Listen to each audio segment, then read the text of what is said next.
After a car crash, I lost all my memories. Ethan Alexander, my sworn enemy, had his family draw lots for a bride, and I was the unfortunate pick. Naively, I accepted the marriage. On our wedding night, a maid from the Alexander family was assaulted at a hotel and jumped to her death. When Ethan got the call, he calmly hung up and resumed our bridal night without a flicker of emotion. Our days seemed peaceful, until the day I gave birth. As the agony of labor tore through me, he tied me to a chair. Faking amnesia? Marrying into the Alexander family? Setting someone up to humiliate Vanessa Simmons? Ethan gripped my chin and sneered, "Luna Everly, you make me sick." "Oh, and just now? Your family went bankrupt. Your parents jumped." I watched myself bleed out, breath fading, overwhelmed by pain and despair. His hatred was real. He left my body in the wilderness, for wild animals to consume. My soul lingered. Then, I opened my eyes, back on the day of the crash. By my hospital bed, Mrs. Alexa Ender smiled warmly. "Luna, you and Ethan have always bickered since childhood. You're perfect for each other." I threw off the covers, revealing a shirtless male model with fair skin and sculpted abs beside me. "Excuse me, Auntie," I said coolly. "He and I? A perfect match." "You, shameless." Mrs. Alexander trembled with rage at the sight. She stormed out, slamming the door. I tapped my fingers lightly on the bed's edge. My first act after being reborn? I had my assistant bring in a male model. "Relax, boss," he winked. "I'll make it look more real than the real deal." Suddenly, the door flew open. Ethan barged in with Vanessa. His eyes landed on the man in my bed, dark with fury. "What did you say to my mom to piss her off like that? You've been pulling stunts just to get my attention," he sneered. "Too bad. I like women who know how to behave." I met his eyes calmly. "Who are you?" "Sorry, I was in a crash. I don't remember a thing." "Still faking?" Ethan grabbed my chin. "You're terrible at this." Just like before, I threw the covers back. The male model stretched lazily, smirking at him. Ethan's pupils contracted, then he slapped me hard. "You bitch." "Mr. Alexander," Vanessa cooed. "Miss Everly is so wild. If she really joined your family, who knows what scandal she'd stir up." I wiped the blood from my lip. "Who said I wanted to marry into your family? Who do you think you are? Still pretending?" Ethan gripped my wrist. "You've chased me for years just to get noticed." I yanked my arm free, spitting every word. "I won't marry you." He scoffed. "Still acting all high and mighty? Even if you were lying here naked, I wouldn't touch you. I like women who are gentle." He glanced at Vanessa. She blushed. I yawned. "Finished? I need sleep." "Doors that way." Ethan's veins bulged. "Fine, keep acting. When you crawl to me begging, don't expect mercy." Bang! The door slammed shut. The moment it did, Vanessa turned back to flash me a smug, victorious smile. After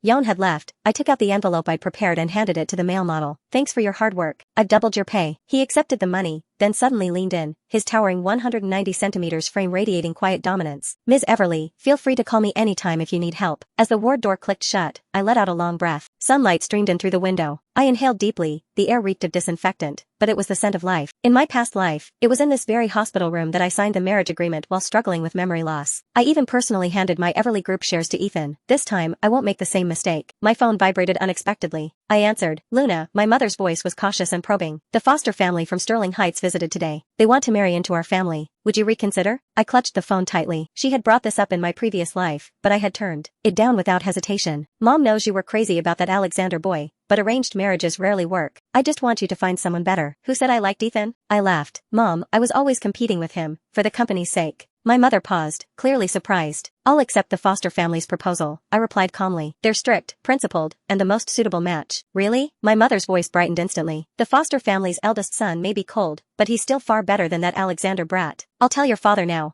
After hanging up, I stared blankly at the ceiling. The Foster family was indeed the wiser choice. Not only were they powerful and deeply rooted in Beijing, but in my past life, they were the only ones who stood by the Everly group despite pressure from the Alexander family. Before my mother's birthday, I went to a prestigious auction alone. As soon as I entered, I saw Ethan with his arm wrapped around Vane's Saw's waist, the two of them cozy and affectionate. Vanessa's eyes landed on my limited edition suit, and a flash of envy flickered through them. "Interesting." Ethan raised a brow. "You stalking me now? Don't flatter yourself. It's just coincidence." I turned to leave, but he grabbed my wrist. "Enough with the hard-to-get act," he whispered. "Think that'll catch my attention?" I yanked my hand free. "Mr. Alexander flatters himself too much." Once the auction started, Vanessa deliberately bid on anything I showed interest in. Ethan took it further, tripling the offers. "5 million. He shot me a smug look. "Miss Everly, care to go higher?" Gasps echoed through the hall. That antique vase wasn't even worth 2 million. I gently laid down my number card and rose to leave. Then a message popped up on my phone. "If you want to be Mrs. Alexander, start by being humble. You're not even good enough to be my mistress right now." I stared at it for 2 seconds, then blocked the number for good. But just 3 days later, I ran into Ethan again, this time at the mall. Vanessa's eyes lit up when she saw the shoes in my hand. Ethan noticed immediately, wrapped his arm around her, and said, "Vanessa, want them? I'll buy them for you." The store clerk then interjected, "Sir, I'm sorry. That pair is a limited edition. Miss Everly pre-ordered it 3 months ago. It's the only one left in the city." I said. Ethan raised his voice suddenly, eyes locked on the clerk. "I want those shoes. Now." I slapped my black card on the counter. "First come, first served. Doesn't Mr. Alexander understand basic manners?" Ethan grabbed my wrist with a bruising grip. "Luna, are you really set on opposing me?" His voice dropped low. The more you act out, the more pathetic you look. If you want to marry me, just say it. What's with all these games? I yanked my hand back. You overestimate yourself. Then to the clerk, please wrap them up. I'll take them. The clerk accepted my card hesitantly, and Ethan's expression turned stormy. Vanessa quickly clung to his arm. Ethan, forget it. I don't want them. No, Ethan snatched the shoebox from the clerk. In Southvale, there's nothing Ethan can't get. With that, he dragged Vanessa away without a glance back. The next morning, an elegant gift box appeared on my desk. As soon as I untied the ribbon, a sickening, metallic smell hit me. The red high heels were stained with suspicious marks, a few strands of hair clinging to the soles. My phone buzzed. A message from Vanessa lit up the screen. Ms. Everly, I've thought it over. I can't take what doesn't belong to me. I'm returning the shoes. Sorry, they got dirty while I was dancing with Ethan last night. Stifling my nausea, I dumped the heels straight into the trash. Just then, a message from my mother popped up. Luna, the Foster family's betrothal gift list is unbelievable. I opened the attachment and gasped. The listed value could buy 3 entire Everly groups, usually Desker, EET and reserved. The Foster family had made an exception for me, showing sincerity beyond imagination. The rare treasures alone proved how serious they were. At the annual Southvale business dinner, I mingled with a group of socialites, exchanging light laughter. Suddenly, the hall doors flung open. Vanessa strutted in wearing a blinding sequin dress and an oversized diamond necklace. Whispers erupted around us. Oh my god, what is she wearing? So flashy. Wasn't she a maid in the Alexander household? Now she's Mr. Alexander's assistant? I've seen her type before, always pushing their luck. Vanessa remained unfazed, walking directly toward me. Ms. Everly, she called loudly, why aren't you wearing those limited edition heels?